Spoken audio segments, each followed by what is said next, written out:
پاکستان کا 1958 سے 1968 تک کا سیاسی سفر وطن عزیز پاکستان کے قائم ہوتے ہی سیاسی منظرنامہ کس طرح کا رہا، گزرتے وقت کے ساتھ ساتھ اس میں کیا تبدیلیاں وقوع پذیر ہوئیں۔ 1 مارچ 1962 کو جنرل ایوب خان کا آئین نافذ ہوا۔ اکتوبر 1962 میں بھارت کی چین کے ہاتھوں شرمناک شکست۔ اعوذ باللہ من الشیطان الرجیم، بسم اللہ الرحمن الرحیم۔ تمام تعریفیں اس ذات کے لیے جو 2 جہانوں کا مالک ہے اور لاکھوں کروڑوں درود و سلام اس کے پیارے محبوب محمد صلی اللہ علیہ وسلم پر جو کائنات کے لیے رحمت بنا کر بھیجے گئے۔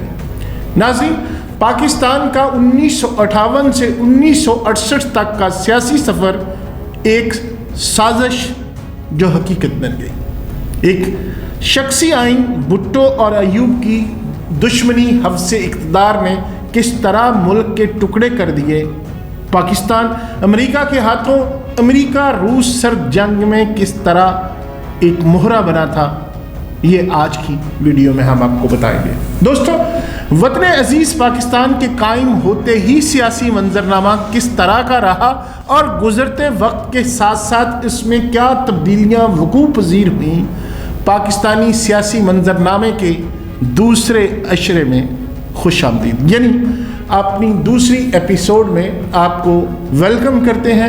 آپ نے یقیناً پہلی ایپیسوڈ دیکھی ہوگی، اگر نہیں دیکھی تو اس کا لنک ہم ڈسکرپشن میں ڈال دیتے ہیں، تو آپ وہ دوسری پہلی ایپیسوڈ بھی دیکھ لیجئے گا تاکہ آپ کو ایک پوری سیاسی تاریخ کا پتہ چل سکے۔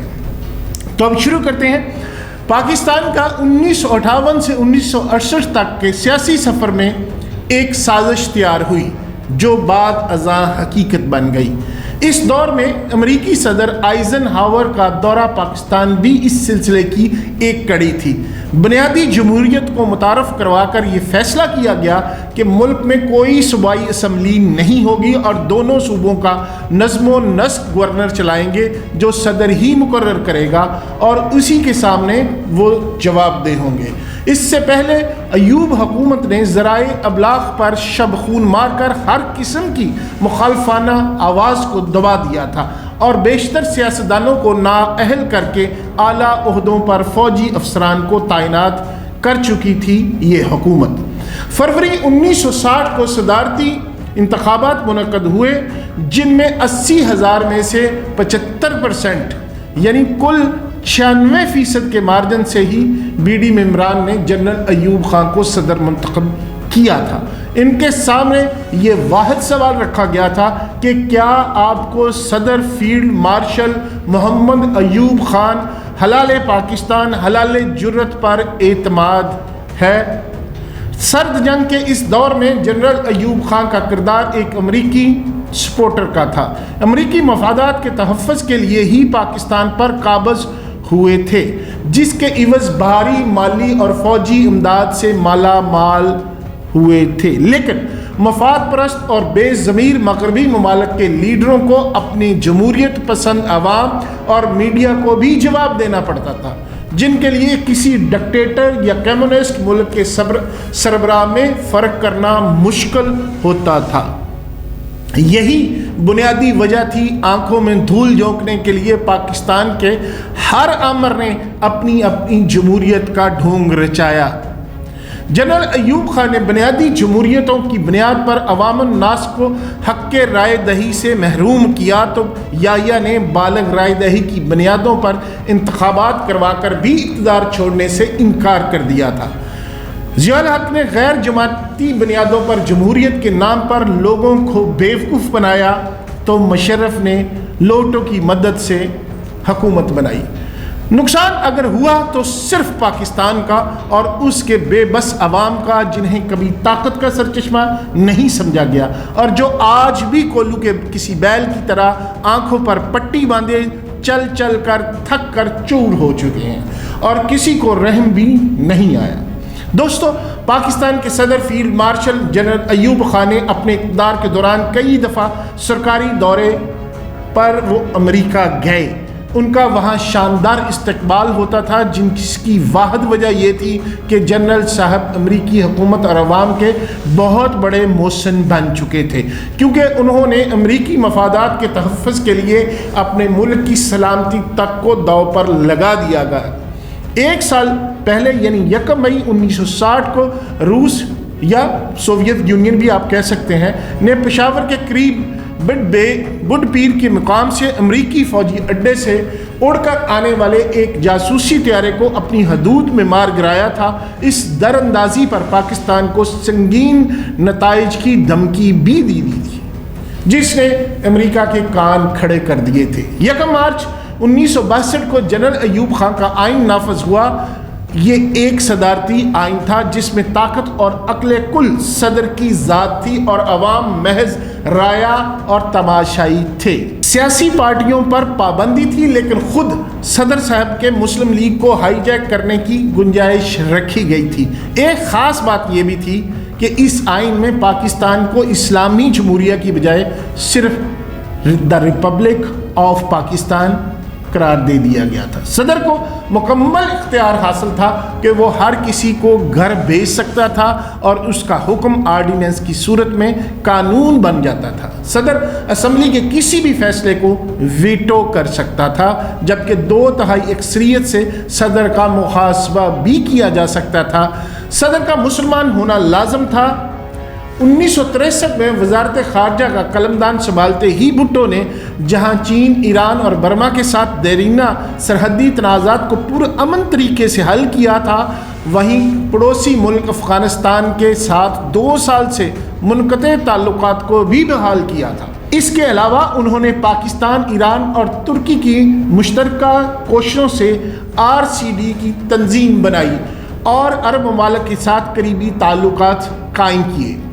جنرل ایوب خان کے سنہری ترقیاتی دور میں 15 جون 1964 کو ممبر قومی اسمبلی اور ماہر اقتصادیات ڈاکٹر محبوب الحق نے بجٹ تقریر کے دوران انکشاف کیا تھا، جو آج کل بھی ہر جگہ جس کا چرچا ہوتا ہے، کہ پاکستان جو اس وقت موجودہ پاکستان اور بنگلہ دیش پر مشتمل تھا کی 60 سے 80% دولت پر صرف 22 خاندان قابض ہیں۔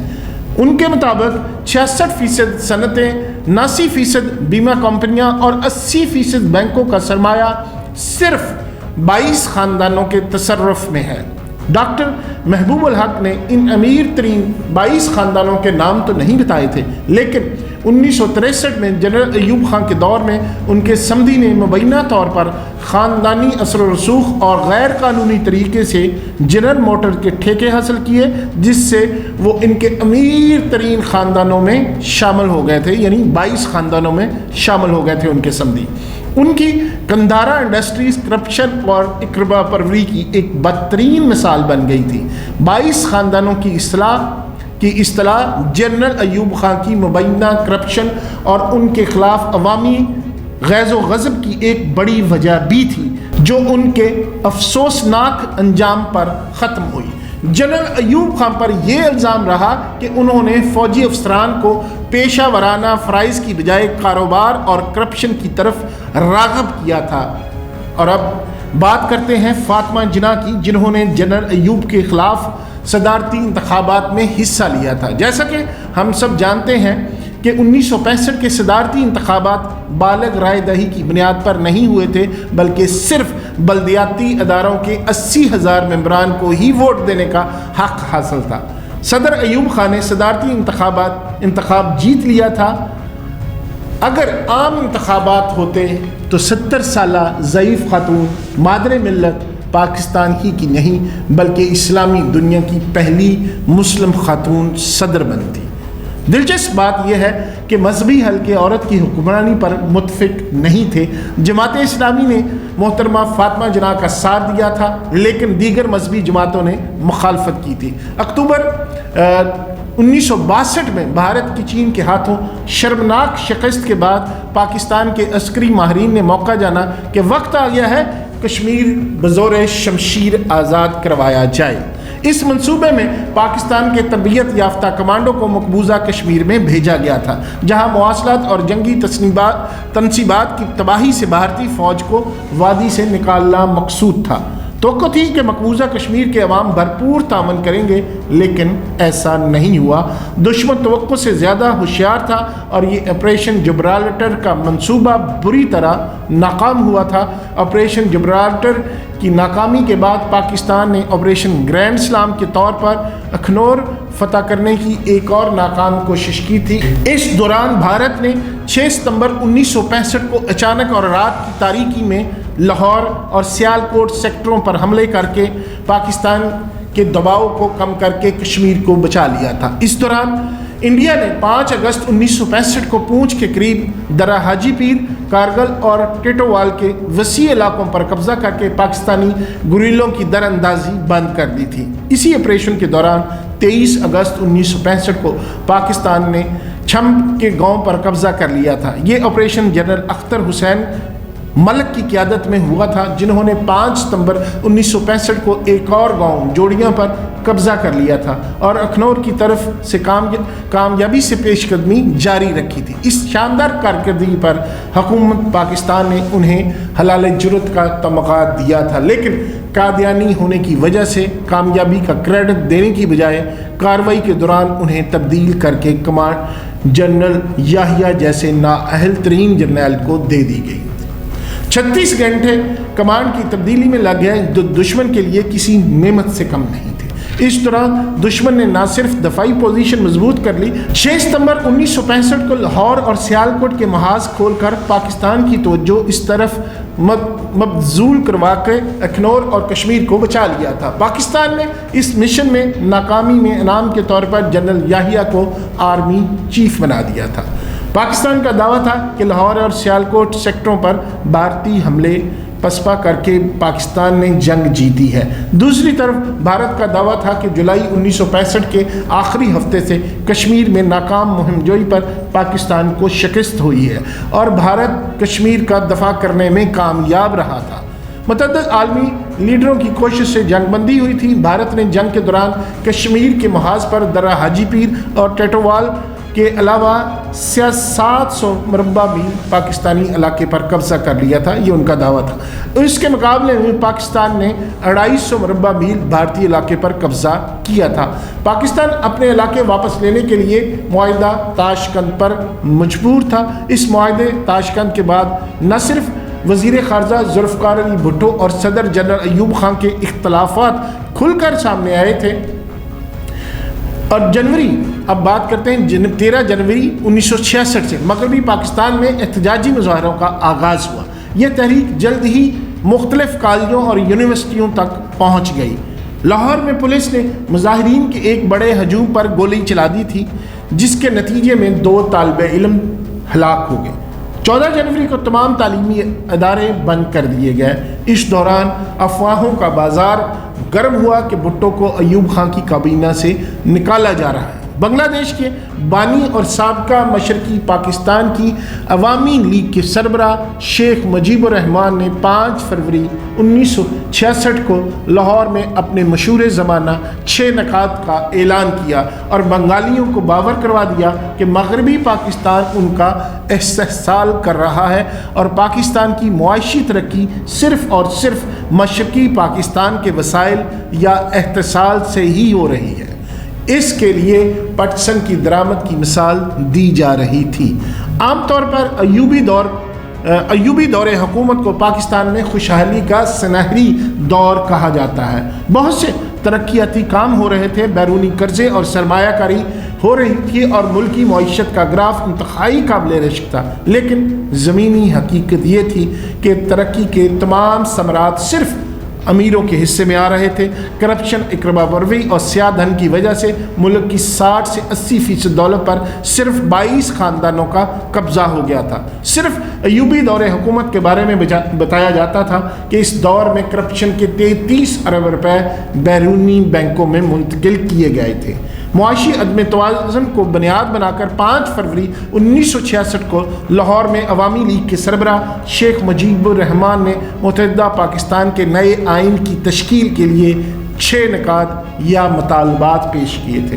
ان 6 نکات کو بادی نظر میں دیکھیں تو ان میں پہلے 2 نقطے چھوڑ کر باقی سبھی نکات علیحدگی کے مطالبات تھے، جن میں مشرقی پاکستان کی مبینہ معاشی محرومیوں کے سدباب کا مطالبہ کیا گیا تھا۔ الگ کرنسی، الگ تجارت، الگ مالیاتی نظام، الگ فوج یا نیم فوجی ملیشیا، اور سب سے بڑھ کر مرکزی فوج جو اپنے اخراجات کے لیے صوبوں کی نظر کرم کی محتاج ہو، جسے تسلیم کرنا کم از کم پاکستان کی ہمیشہ سے اصل حاکم کو ناممکن تھا۔ مبینہ طور پر مغربی پاکستان کے منتخب نمائندے جناب ذوالفقار علی بھٹو نے انتہائی لچک کا مظاہرہ کرتے ہوئے ایک پرامن حل اور ملکی بقا کے لیے 5 نکات کسی حد تک مان بھی لیے تھے، لیکن فوج کو مالی طور پر سیاستدانوں کا محتاج بنانے کا مطالبہ کسی صورت میں وہ نہیں مان سکتے تھے اور نہ ہی ان میں جرأت تھی۔ 6 نکات کے پہلے نقطے سے یہ واضح تھا کہ حکومت اسی کی ہونی چاہیے جو اکثریت کی نمائندگی کرتا ہو، لیکن پاکستان کے مقتدر حلقوں کو یہ کسی طور پر گوارا نہ تھا کہ بنگالیوں کی اکثریت ملک پر حکومت کرنے والی اشرافیہ کا فیصلہ کرے۔ ظاہر ہے متحدہ پاکستان میں وہ اکثریت میں تھے اور حکومت کا حق انہی کا تھا، جس سے وہ قیام پاکستان کے وقت سے ہی محروم رہے، اور ان کی عددی برتری کے خوف سے ایک بھی قومی الیکشن نہیں کروایا گیا تھا، جو مرکز سے بیزاری کی سب سے بڑی وجہ بنی۔ یہ ایک تاریخی المیہ ہے کہ ہم پاکستانی ہندوستان میں جمہوریت سے اس لیے خوف زدہ تھے کہ وہاں ہندوؤں کی اکثریت تھی، اور قیام پاکستان کے بعد اسی خوف میں رہے کہ بنگالی اکثریت میں ہیں۔ بھٹو کی ایوب خان سے رخصتی کے 1 سال بعد نومبر 1967 میں بھٹو نے اپنے سیاسی عوام دوست سوشلسٹ جماعت پیپلز پارٹی بنا کر سیاست کے میدان میں قدم رکھا۔ 1970 کے مجوزہ صدارتی انتخابات میں حصہ لینے کا اعلان بھی کیا تو مقتدر حلقوں کے کان کھڑے ہو گئے تھے۔ جس بھٹو کو قومی خدمات پر ملک کا سب سے بڑا سول ایوارڈ دیا گیا، اسی بھٹو کی حب الوطنی مشکوک قرار پائی اور اسے میاں والی جیل کی ہوا تک کھانا پڑی تھی۔ جنرل ایوب خان کا اصل زوال نومبر 1968 میں شروع ہوا، جب ایک طالب علم کی ہلاکت پر بھٹو کی قیادت میں پورا ملک سراپائے احتجاج بن گیا تھا۔ صرف 4 ماہ بعد 10 سالہ آمریت کی عمارت زمین بوس ہو گئی تھی، اور 25 مارچ 1969 کو ایوب خان کو اقتدار اپنے army chief general Yahya Khan کے حوالے کرنا پڑا تھا۔ یحییٰ وہ پہلا فوجی جنرل بنا جس نے اپنے سابقہ باس کی حکومت پر قبضہ کیا تھا اور جس نے ملک کی مارشل لا بھی لگایا تھا۔ گو اس نے کچھ نیک کام بھی کیے تھے، جن میں سے 1 یونٹ توڑنا، صوبے بحال کرنا، آزادانہ اور منصفانہ انتخابات منعقد کرانا، لیکن انتقال اقتدار میں وہ ویسا ہی بددیانت ثابت ہوا جیسا کہ دیگر قبضہ کرنے والے ثابت ہوتے رہے ہیں۔ اب تک کے لیے اتنا ہی، انشاءاللہ اگلی ایپیسوڈ میں پھر حاضر ہوں گے، تب تک کے لیے خدا حافظ۔